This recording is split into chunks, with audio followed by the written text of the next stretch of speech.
That's why. See, now you can hear me. My apologies. I appreciate it. Thank you, everybody. Here I was. I had forgotten my mic. It was all the way over here, and now, now here we are. Okay, so a minute and a half into the stream, you get to actually hear what I was saying to you. So yeah, my apologies. So as I was mentioning that, you couldn't hear me, but during last week's live stream, we kind of broke the news and talked. Well, we didn't break the news, but I broke the news to you that Roku had booted YouTube TV off of its app store. And then things got even more heated over the weekend. And then, so I decided to make a video about that this week. And that came out on Wednesday, I think it was. And so hopefully you've gone and watched that video and liked and subscribed and done all the YouTube stuff. I hope that you enjoyed that. Anyway, that was more just kind of an explainer. What is going on with these two companies? Why are they fighting? What are they saying? And all of that. Today, I wanted to do a follow-up on all of that with some discussion with you, between you and me, about alternative devices that you can use if you don't want to use the Roku anymore, alternative streaming services if you want something besides YouTube TV, and then also kind of the question of whether you need to use those alternatives at all. So we're going to be going through a lot of that today. Thank you for bearing with me with my ridiculous sound issues. But anyway, before we go on with all of that, I'll just remind everybody to go to the description and check out the giveaways page. This is something that we do every week. I am thrilled to be able to do it. We do basically most weeks. Sometimes I take a week off from streaming and we don't do a fresh giveaway, but most weeks we refresh that page with a new giveaway every week. So that rolls over on Friday, usually in the middle of the day. So today's this feeds into today's topic, which is alternative streaming options. Let's start with devices, because the device that we're giving away this week is a Fire Stick 4K. I was thinking about, what do we have sitting around the office, sitting around my studio? I'm looking at things that we could possibly give away. And then the thought occurred to me, wait a minute, we're talking about alternative streaming devices. This is perfect. So we talk up the Fire Stick 4K all the time. It's a great device. But in this case, maybe the best thing about it, at least, in terms of what we're talking about today, is that it's neither a Google product nor a Roku product. So it's a third-party device. And maybe that's where we should start. I'm curious. You guys go ahead and tell me in the comments, whether you're on Facebook or on YouTube. Tell me in the chat whether you do use or have used a Fire Stick 4K. What are your thoughts on it? You love it? You hate it? You hate how... My pet peeve with it has always been just how Amazon focused it is. That's one of the reasons I've always loved Roku, is because it doesn't push me toward any one service or another, except maybe the Roku channel these days, I suppose. But anyway, so I know that that's a complaint. But on the other hand, they are powerful devices. They're quick. They allow you to sideload. So if you're a power user, Fire Stick 4K is a great way to do some of those power user moves kind of on the cheap. So you don't have to buy a $200 NVIDIA Shield to do a little light gaming on your streaming device. You can just do that on your Fire Stick 4K. Anyway, there's a lot of things about it. Anyway, Sylvia says you love it. Okay, so Crystal says, I've heard they're great. A few of my friends have them, but I've never used one before. You should give it a shot. In fact, you should go to the giveaway page and see if you get lucky and win that device. So if you've never tried it before, let's see, mine is not plugged in right now, so I can't give you a little tour. But let's see, memory space has always been my issue. Okay, so I love this comment because this is actually surprisingly relevant. You might not think that it would be too relevant, but let's talk about that a little bit, because that actually dovetails really nicely with the other device that I would point people toward, which is, here it is, the new Google Chromecast with Google TV. Yeah, that's what it's called. So this one is a Google product, just like YouTube TV, and so it's not, it's not third party the way that the the way that the Fire Stick is. But this device is amazing for so many reasons, and we can get into that. But one thing that I did run into, believe it or not, with these new Chromecasts is the storage capacity, like you were talking about. Let's see, was it Tristan? Tristan says, memory space has always been my issue.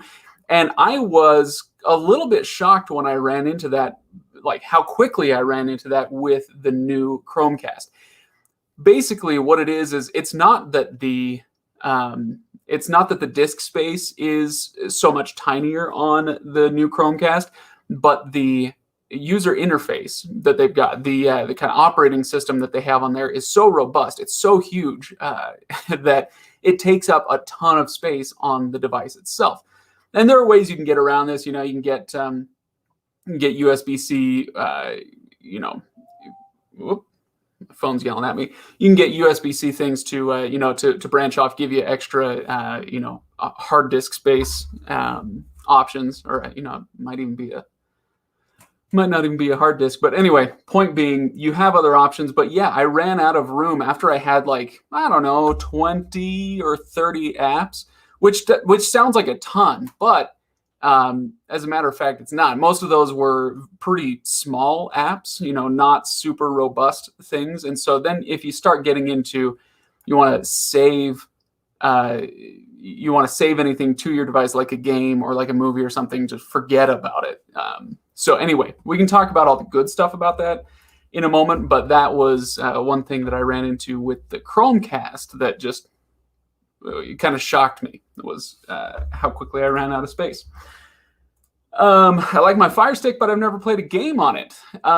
Yeah, I can sympathize. It's one of those things where if you're a gamer, then a Fire Stick or anything like that, an Apple TV or whatever, these are not devices that you're going to be playing, massive AAA games on. You're not going to be running Destiny off of your Fire Stick or whatever. But for kind of rudimentary or just casual gaming, it's really great. You can buy a Bluetooth controller and play all sorts of stuff on there. And some of it is actually pretty good. It's not like, as I say, you can't play like a AAA game on there, but that doesn't mean the stuff they have there isn't worth playing. There's a lot of stuff on there. So yeah, you should definitely check it out. If you have a Fire Stick 4K and you have a game console, if you've got an Xbox, if you got a PS4 or a PS5, because you're lucky, I don't know, then give it a shot. You can actually hook up those controllers to your Fire Stick and try it. I would actually, like I said, if you are a gamer, you might not find the most, robust library, or I'm not sure what I'm trying to say here, but especially like if you've got kids or if you're a casual gamer, maybe your spouse is a casual gamer, whatever, then it is pretty delightful. And there are ways you can go. No, I'm not going to get into that. Okay, I'll leave it there. All right. Oh, okay, good. So we do have somebody getting to the most important things in our chat, which I appreciate. And today that's Gustavo, who says, Craig is always right. And that's correct. Okay, so Aline says TiVo 4K, the TiVo Stream 4K. That was my third option. You read my mind. The TiVo Stream 4K. I think I've got the device all wrapped up. I haven't had it plugged in for a while. So let's talk about those device options. We've already talked about the Chromecast with Google TV. Fantastic device for a lot of reasons. The user interface is great. It's extremely easy to navigate, and it does something that I've been begging for a while, and that's that man, these jets are loud. Sorry about that.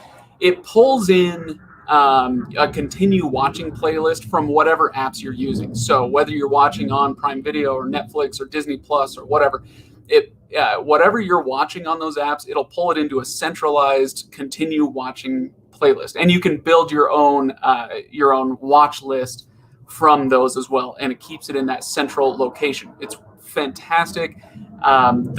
The remote itself is, some people might find it too small, which I understand, but it fits well in the hand. It's and this is one of those things where you might think I'm nitpicking here, but when we're talking about something like a remote, this is as important or more important in my mind than many of the other things that we tend to talk about with these streaming devices, simply because this is what you have in your hand. This is what you're using to navigate. And so if it's not a pleasant experience, then you're in trouble. One thing about this remote that you can do is, so I'll hold it up real close. You can see, okay, so we've got Netflix and YouTube. We've got a mute button, a home button, back button, Google Assistant.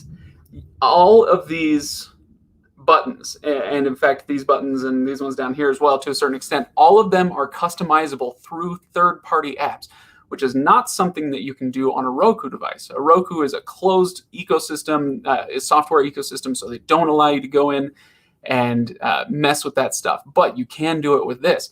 And so they've got YouTube and Netflix on there, but let's say you want something different. You know, nowadays, my go-to streaming service has been HBO Max. So I can reprogram the YouTube button to go to HBO Max instead.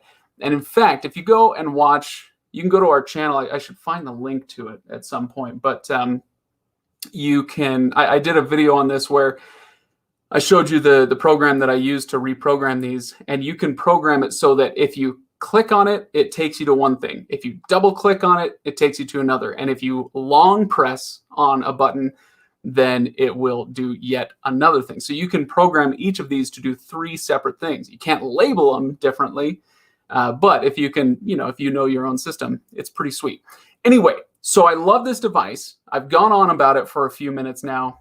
And the reason for that is because of Eileen's suggestion of the TiVo Stream 4K. So let me go over there and talk about that now. So TiVo Stream 4K, here we go. So this is I'm pulling it up on the Amazon page. You can actually find it elsewhere. It usually retails for $50, but I found it here today on Amazon for $40. I loved this device when it first came out. I want to say it was about a year ago, give or take. And so I plugged it in and I started testing it out, and I absolutely loved it. I was shocked at how much I loved it, actually. Let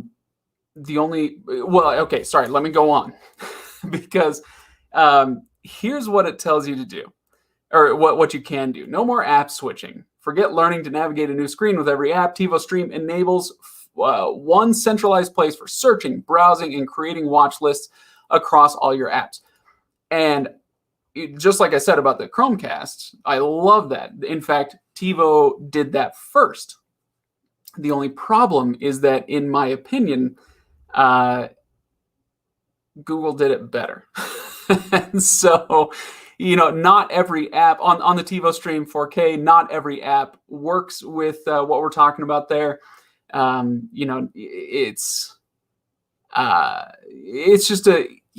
a different beast. And also this, the TiVo Stream 4K built its user interface, I guess we'll call it. They built their specific interface on top of the Android TV platform.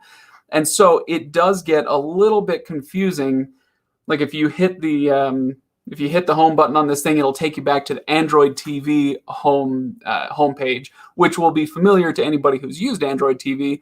But then if you click this one, it takes you to the specific TiVo app with all these, software bells and whistles that we're talking about. And so it was just slightly confusing. Now, I've used Android TV for a long time and, been dipped in and out of it. And so it didn't bother me. I kind of understood how to get from one place to another. But for somebody who doesn't spend their life, looking at streaming devices, I could see that it would be a little bit frustrating and confusing, potentially. On the other hand, I love the remote. I still don't know, I don't know about the number pad. I don't really need that. I'm trying to think who does, but I do like the way it feels. I like the way that the directional pad on this works. The kind of the silicone directional pad, it's very nice. But in that case, it was kind of it was like, anything you can do, I can do better. So these days I do prefer this one. So you're going to pay about the same price. Like I said, I found the TiVo Stream 4K on Amazon today for $10 less, but who knows if that's a deal that will be going on for a long time. Let's just say they both retail at $50.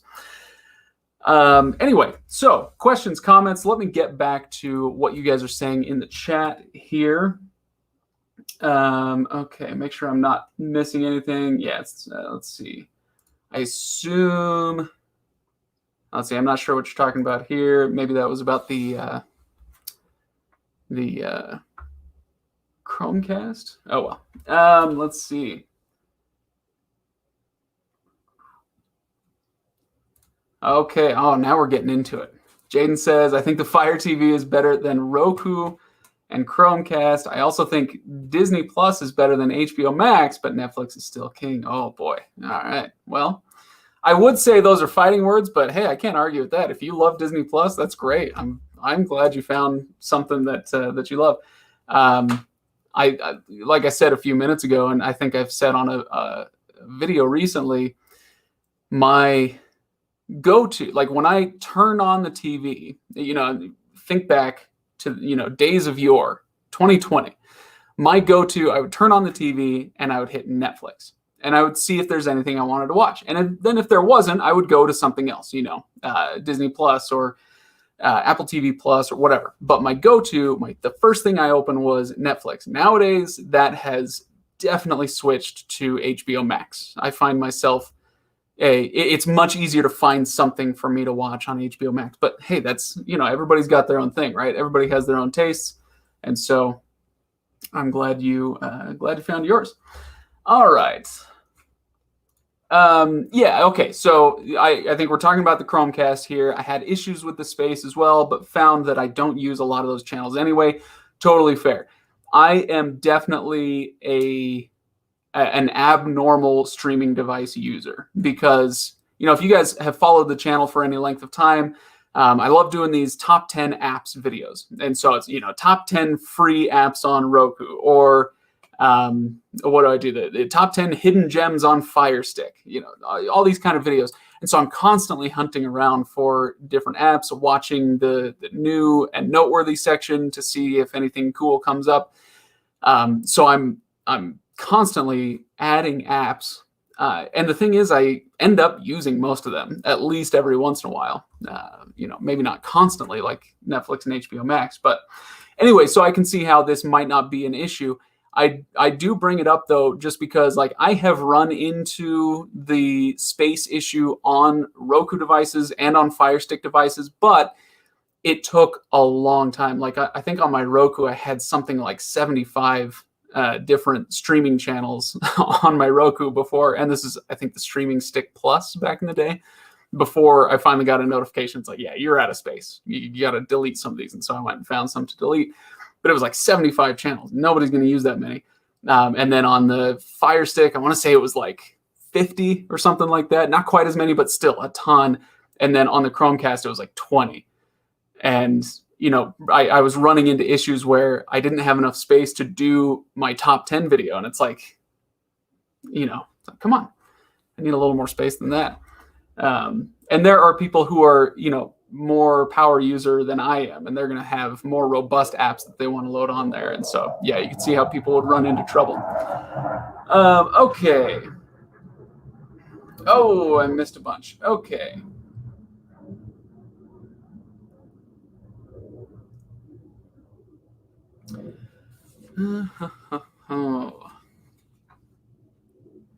Oh, this is interesting. Okay, so let's see. Abduladi says, I know it's not your subject for tonight. Let me tell you, I'm using DirecTV and Hulu TV. I have no issues for now. So I'm curious. Hit the comments and let me know if that is Hulu or Hulu Live. Are you, and the reason I pulled this up on screen is because we are going to be talking about streaming services, alternatives to YouTube TV in just a moment. So I'm curious, is that satellite plus a live TV streaming service, or are you just talking about Hulu? I'm curious to know. Okay. Shoaib Hassan says, go back to traditional cable. Yeah, well, I haven't done one of these since the pandemic started, but I did a couple of videos, I want to say like late 2019, maybe early 2020. I did a couple of videos where I crunched the numbers and kind of showed what you get from streaming versus what you get from, say, Xfinity or Dish or DirecTV or whatever. And it was really interesting. Like I don't, you guys know me. I'm a cord cutter. This is what I do. I look at streaming devices and services all the time. So I am a streamer. I don't go in expecting to to encourage people to take another look at cable. But sometimes, for a lot of people, it's not going to make any sense to go back to cable. But for some people, it really, really does. So it's not as crazy as you might think to take a second look. That being said, I am on the. If you ask me, I am of the opinion that these traditional TV services, especially cable, satellite will take a little bit longer probably, but especially cable, these traditionally delivered live TV services, their days are numbered. That doesn't mean they're going to disappear tomorrow, but if you do end up going back to cable for whatever reason, this is not going to be a lifelong commitment. I do think that at some point streaming is going to be I don't know about the only way, but the primary way for people to get their entertainment. So this is interesting. Fire TV has too many ads on the main page. I agree with you, although I agree with you previously. I have not used the new Fire TV interface enough to comment on this yet, but I will say that has been a frustration of mine for years, where I have to go, like, on Roku. Where's my remote? Where is my remote? Oh, well, we don't have the remote here. On my Roku, I can go to my main menu, and there's an ad off to the right. So for you to be over here, right? There's an ad on the right, and then your channels, and then the menu over on the left. I don't have to go past that ad to get to the content that I want. The ad is big and it's eye-catching, and so I'm sure that bothers some people, but it doesn't literally get in your way as you're trying to get to your content. And that's what Fire TV has done for a long time, was you had to scroll past the ads to get to your stuff. That drove me crazy. So yeah, I'm with you on that. But I do think I will be doing a video pretty soon about the new Fire TV interface. So I'll be digging into that a little bit more heavily. And we'll talk about that later. Okay.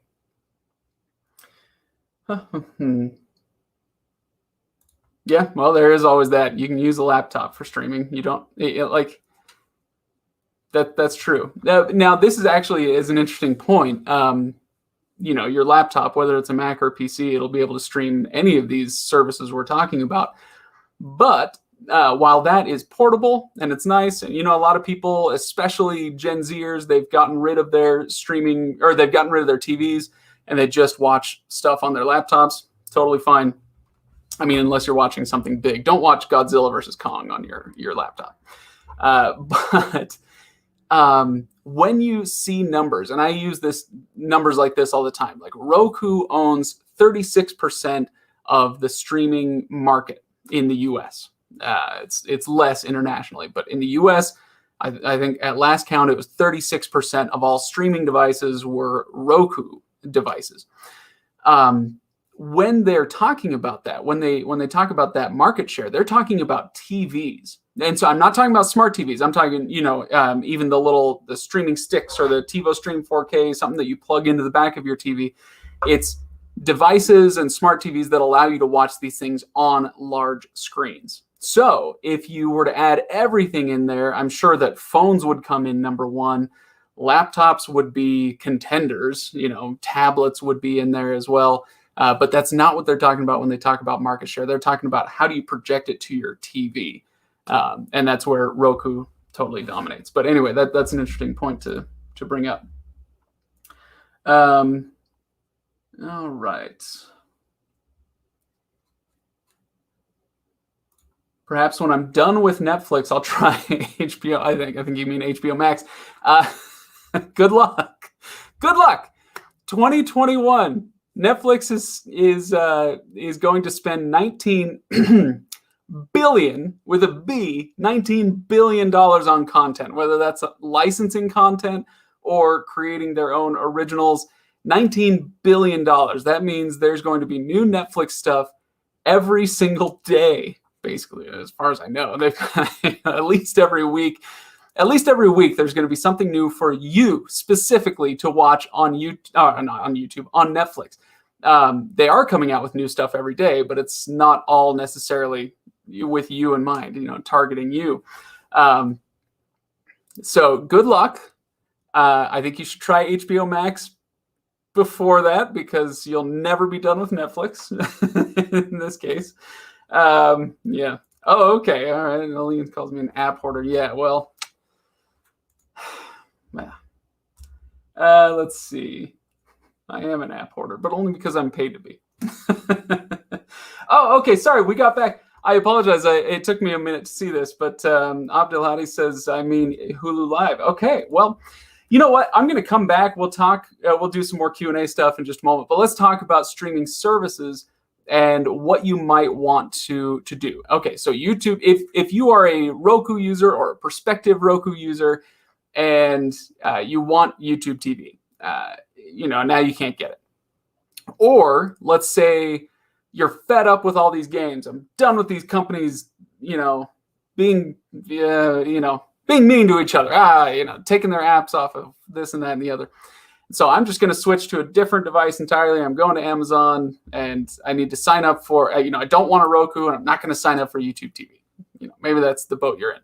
If so, what are you going to sign up for? So in my mind, there are really only two competitors to YouTube TV these days. I guess three. We could throw Sling in there, but I'm not going to. Sling is a little bit of a different beast, just the way that it's structured. If you want an actual true competitor to YouTube TV, let's say you've used YouTube TV for a long time, and now you're like, I like having the channel count. I like having the experience of kind of that cable imitator, having everything in one place.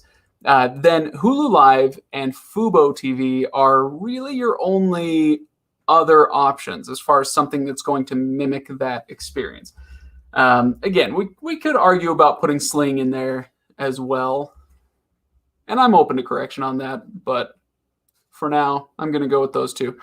And here's the thing about Sling, about Sling, now it's on my brain, about Hulu Live and Fubo TV. They both start at the same price, $65 a month.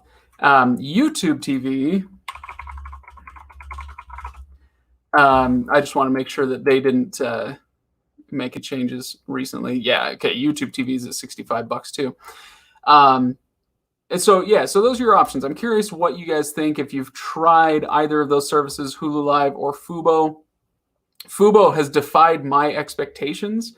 I didn't think that they'd be able to pull off being a kind of everything to everyone service the way that Hulu Live and YouTube TV are, but they have carved out their little niche. They continue to be the go-to for sports fans. And so, especially soccer. If you like soccer, if you like international sports, then, stuff outside the US, then it's a fantastic service.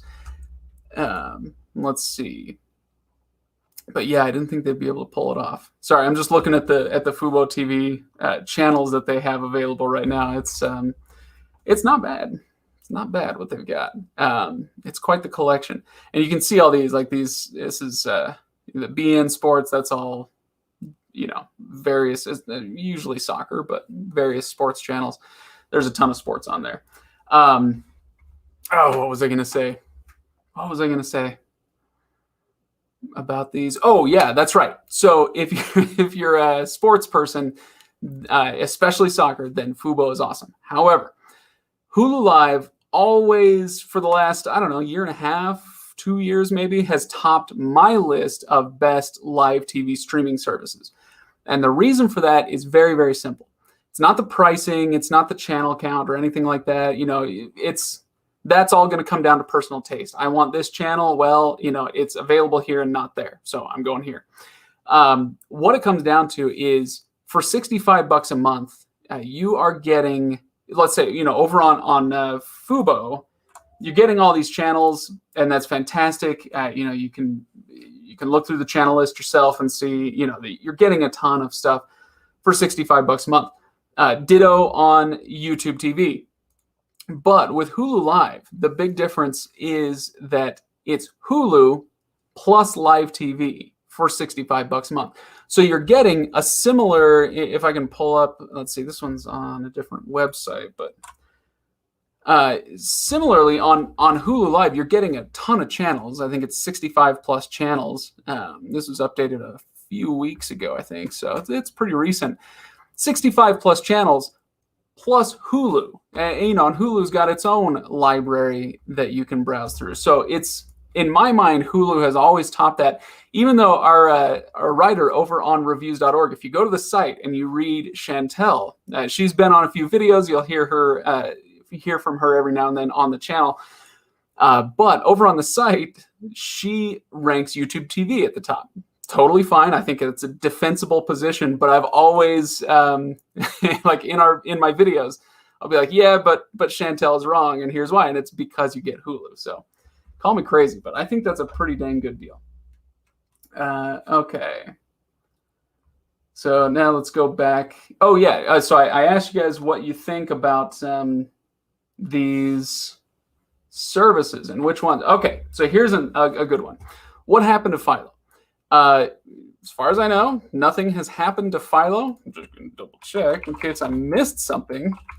But yeah, Philo TV is still going.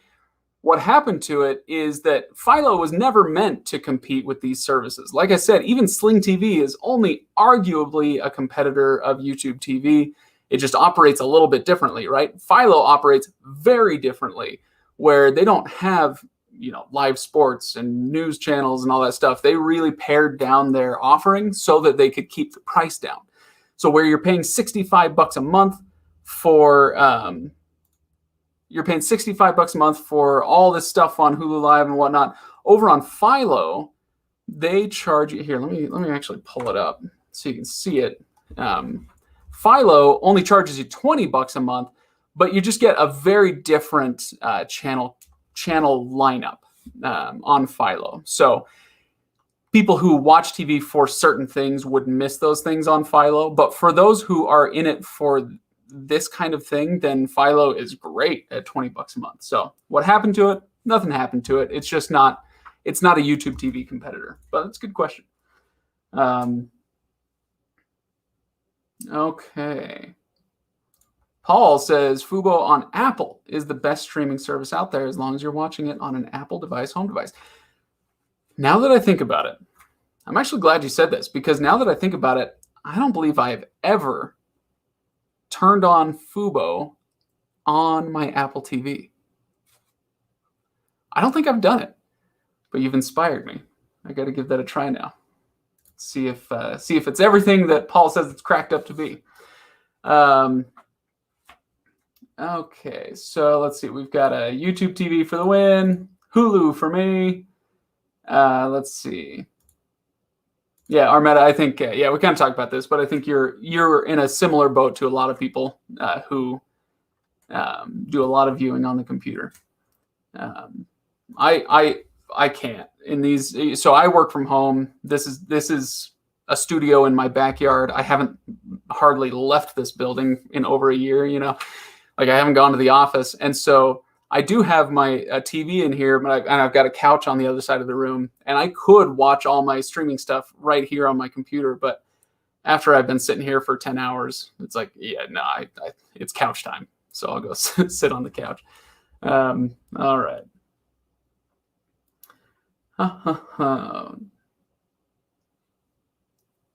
So, okay, this is an interesting question. Let me see if there's any others that I need to check on before we get to this. Oh, okay. So back on Philo TV, they do have news channels, like 4 of them. Yeah, that's true. I think it's like Cheddar News. Like you're not getting CNN or anything like that. So yeah, depends, again, like everything else, depends on what you want. Okay. Here we go. What channels are free on Roku TV? Please let us know before I buy Roku streaming device, right? Okay, so Salim, here's what I would encourage you to do is go to our channel. I know this feels like a cop-out, but off the top of my head, it's tough for me to remember. In fact, I'm going to look around for where's my remote? Oh, there it is. Hey, all right. Okay. So I'm still going to encourage you to go to the channel. So click on where it says Reviews.org right under this video. It'll take you to our channel and search top 10 free, and it'll pull up a few videos. I've done like 3 or 4 of them over the years. I think the first one was actually our intern Sabby did one maybe 3 years ago, and it was a smashing success. And so we've done a few of those every once in a while since. We try not to spam the channel, doing it every month or something like that, but every once in a while we'll check in and see what the best free stuff is on all these devices: Roku, Fire TV, Apple TV, whatever. So if I turn on my, oh, you know what? I can actually turn this just a little bit. Let's see if that'll work. Oh, you can see my TV. Brilliant.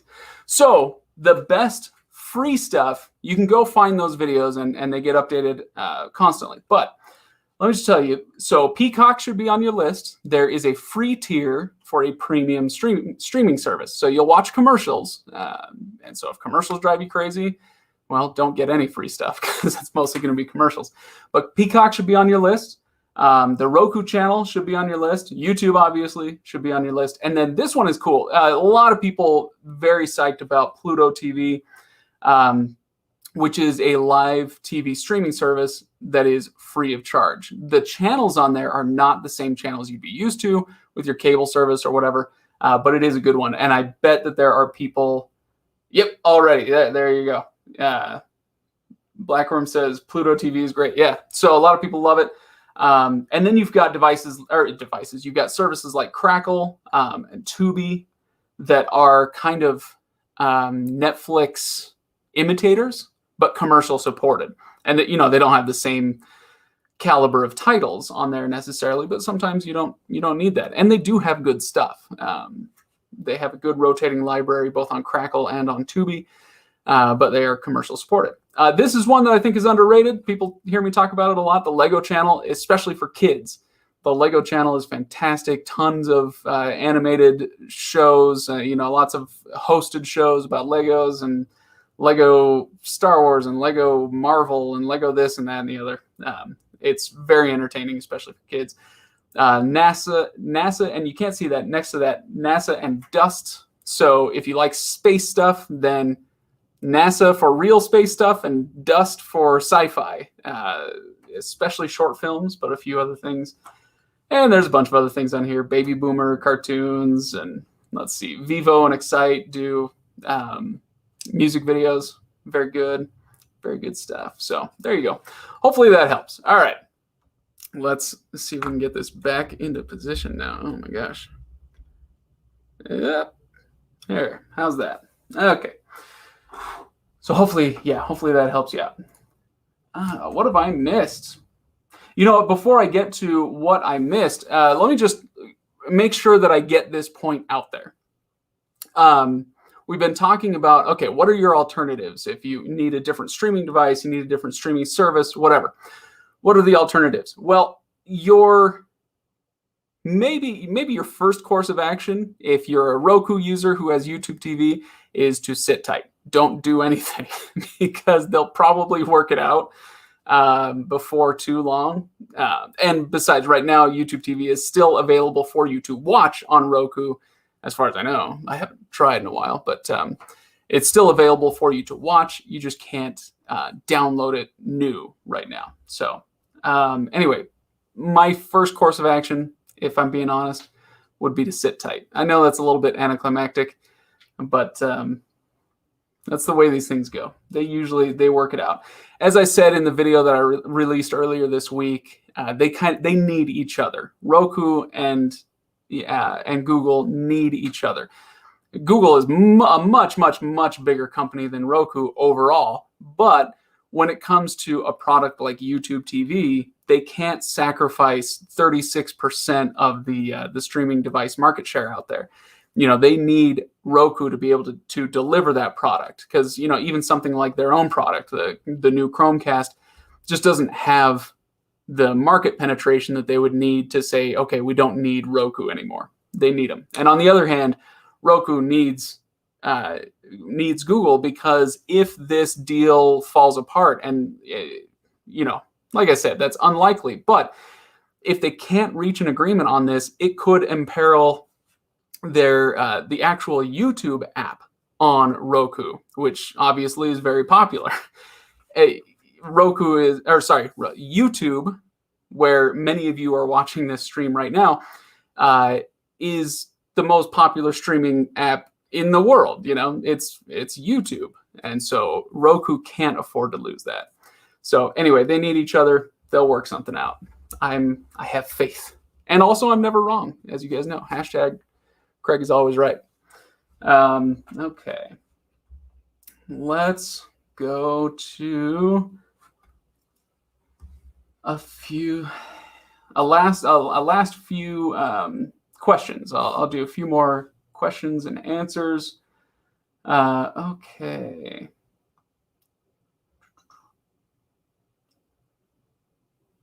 Okay, you guys are talking about, let's see. Okay, here's a good one. Amber asks, what do you think of Discovery Plus? What do I think of Discovery Plus? I think it's absolutely awesome.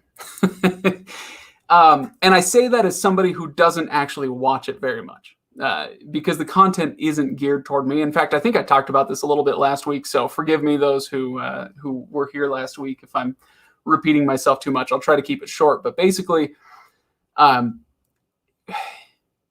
there are three broad categories on cable and satellite that I think people miss when they cut the cord.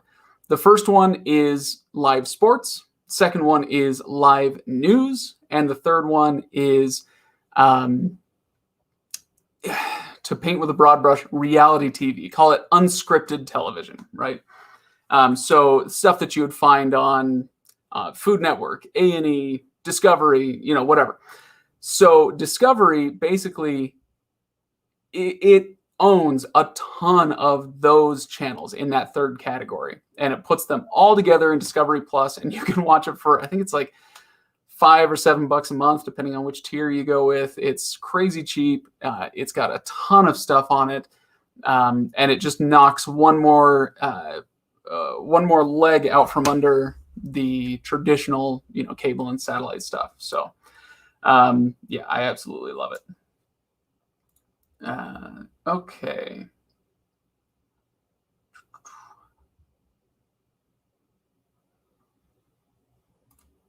Okay, Craig is always, maybe sometimes right. How dare you?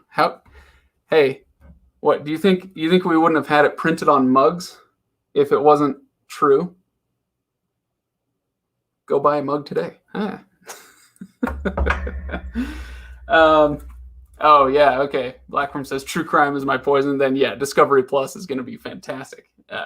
Anyway, all right. So I think this is we've come to the end of our topic here, and I don't want to just sit here and stream for no reason and jabber everybody's ears off. So we're going to go.